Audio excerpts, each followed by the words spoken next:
We had a lot of keynotes where we talked about SD-WAN. I think it's one of the key technologies that we have seen which have gone mainstream. If you look at any of the analyst reports out there, if you look at any of the market predictions, there's a very sharp increase around SD-WAN adoption that the market predicts.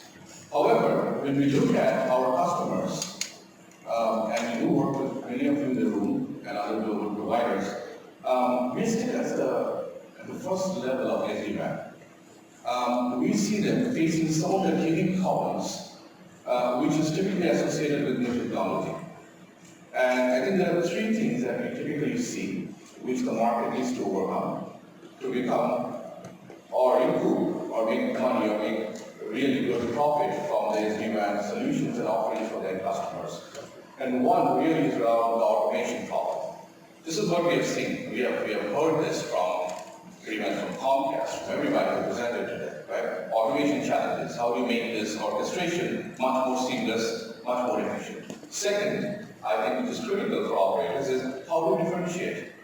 How do you make your offering stand out from the SD-WAN vendors who can directly go to enterprises and provide those solutions? How can you make your solution more sticky? And third is obviously going into the enterprise account and then trying to become and provide more value-added services, more value-added offerings, and so on, which kind of relates to the second point: is how can you become, how do you stand out, how do you differentiate yourselves, and how do you automate? So when we talk about taking SD-WAN to the next level, let's look at where we are today and what needs to be done. Right? Typically, most of the solutions and most of the deployment that we see today, there is a limited zero-touch configuration that happens.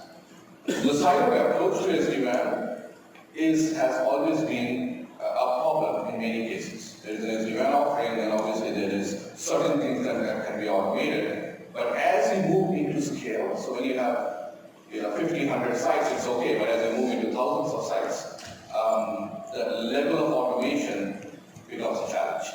Right? Manual scripts, manual way of handling your integration with your OSS systems, your BSS systems, integrating that with the other offers that you have on connectivity, all of that becomes a challenge. The second really are limited third-party services available. Typically, most of the SD-WAN solutions today come prepackaged with certain security solutions and others. But as operators want to become a multi-vendor offering, that I want to pick and choose the value-added services from whoever vendor I want to, and then service chain that and provide that as part of the overall service offering, and expand the service portfolio.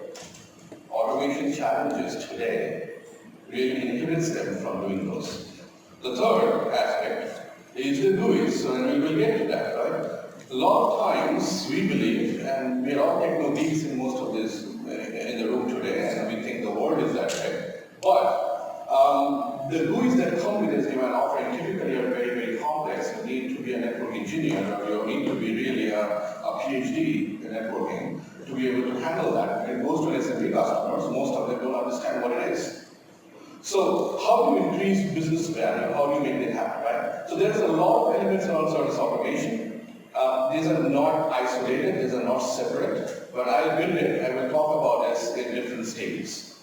So let's start a little bit around the simplification and a multi-vendor approach.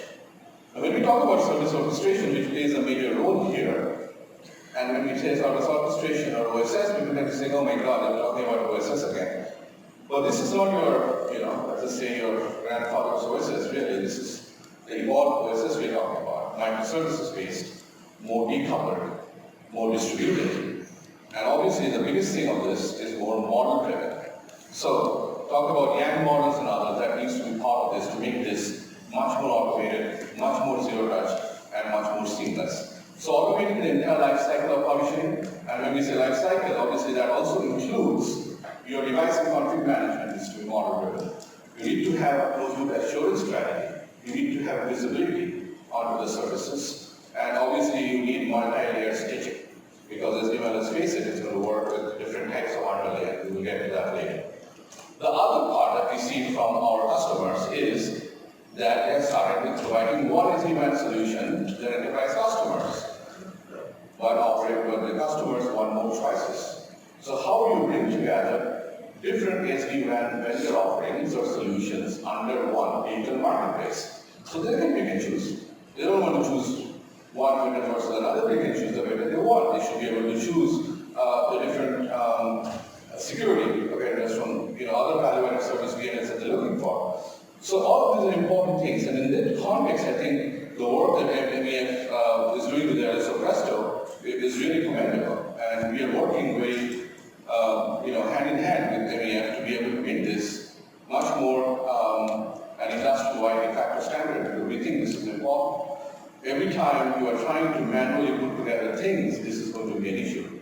So how do you adopt that? How do you make this industry-wide available? I think there's some really, really good work going on in Presto today. The third, obviously, your self-service portal, right? You need to make the user experience simple, right? And we, as technology people, we tend to overlook the simplicity factor. Because at the end of the day, it doesn't matter if it's SD-WAN or any other service we are talking about. It's about user experience. It's about simplicity. And that's what makes the changes. And obviously, with that, you need to be able to have your monitoring, your assurance, your visibility into the network, all these other things that comes into play. Now, all these things that I talked about in my previous slide, we are doing that as part of the POC that's out here. It's the POC 102, and here we're working with many of our partners. So we have SD-WAN offerings from Versa, from Silver Peak, from NEC, UCP coming in from ADVA, and Spider providing testing and assurance, and the entire orchestration, digital marketplace, self-service portal, is all of that is part of the POC. And value-added service, how do you add value-added service to some of these SD-WAN on the fly? All of this is part of the POC. I would encourage you to come and take a look at it. Now, the other part of your automation strategy is really about how does SD-WAN coexist with your MPLS? Because let's face it, your underlays are going to be different things, right? You're going to have SD-WAN broadband, and you will obviously have your IP MPLS, and you can have other underlays, right, as part of this. We think, and we need to automate this entire thing. Network domain orchestration, the way we talk about this, is really to be able to create the real-time stitching, the real-time path compute, the multi-layer stitching, all of that to be able to provide services in real time. So how do you create a multi-layer path compute when you're talking about the different underlays? So it's broadband, or your IP MPLS, you can have optical, you can have different hinges, all of that. How can you do proactive network assurance? How do you do your capacity planning and so on? And obviously, how do you overall automate that when you have different types of underlying technology, not just the technology, but different layers of technology and different release plans of the technology, and obviously different sites and so on. So one area where automation plays a major role. The second really is about using SD-WAN as a platform to be able to create an intelligent business edge. And I think this is very important, right? When we talk about how SD-WAN is going to evolve, it becomes your platform as innovation. It's not, connectivity is not going to be a differentiator, but how you enable connectivity with value-added services and applications on top of it, and how you seamlessly weave it into your service offering will become very, very important and critical. And that's where the transforming of SD-WAN into the next generation of the intelligent business age becomes absolutely mission critical. So let's take a look at it, right? Let's look at a different, people talk about multi-cloud, and that's becoming much more real today, right? You can have all your value-added services and applications, etc. on a telco cloud, or you can have that as part of your public cloud. It doesn't matter where it resides. It shouldn't matter where it resides. And then obviously on top of that, as we talk about edge services and edge cloud and so on, we are talking about a cloud continuum, right? And we cannot look at these as separate things. And yes, this is my telco cloud, this is my Azure or AWS cloud, and this is my edge cloud that I'm working with with Akamai or whoever that might be, and so on. It really needs to be part of one holistic cloud continuum. And your service orchestration, your service management, or your operations management need to seamlessly blend it together. So for the end user, it should be one continuous user experience. And that it becomes a very key part when we talk about service management or end-to-end life cycle management or operations management of this. The second part of it, now we talked about different layers, right? We talked about service orchestration. I talked about network domain orchestration because that's where you're bringing together different layers of underlay, whether it's your IPMPLS, your optical, your SD-WAN broadband, whatever that might be. Now we're talking about third-party virtualized services. It's not an SD-WAN vendor will bring in some things and some services, and that's the only thing that's offered. Supporting for any third-party value-added service vendor to create the service chain based on the demand, based on what the customer or the enterprise is looking for, that becomes an essential part of the user experience. So using your orchestration or NMPO, or however you call it, to support any such as value-added service vendor, and we talk about WAN acceleration or firewall and so on. These are all DNFs and how we service chain it together, but from different vendor combinations. That becomes a very important part. How do you orchestrate DNFs in data centers and universal CPs? So this is the next variation of this, right? It's the universal CP. And how do you open it up? And how do you make sure that you have your value-added services or DNFs connected and on demand based to your orchestration solutions? We are doing this, one of the examples we are doing that is for Charter Spectrum, and for the SD-WAN offering, bringing together, orchestrating that, bringing together advanced firewall, content, filtering, etc., value-added services, DNS, and orchestrating that to provide a much more comprehensive SD-WAN offering for their enterprise customers. The other aspect, and when people talk about edge cloud, is really, when we talk about multi-access edge, this is the next iteration of what SD-WAN is going to go, right? And when it comes to dealing with multi-access edge, it's not a new reinventing the wheel or creating a whole new multi-access edge orchestration. It's really an evolution of your mono solution. Because what does multi-access really edge, the services really bring? There are two things that needs to become very critical. One is that your mono needs to be location aware, and your mono needs to be application aware. Because you don't know which cloud it's going to be in, which data center it might reside, which edge cloud is going to be invoked based on the order and the proximity of the customer. And the other, it needs to be application aware. What kind of application is it?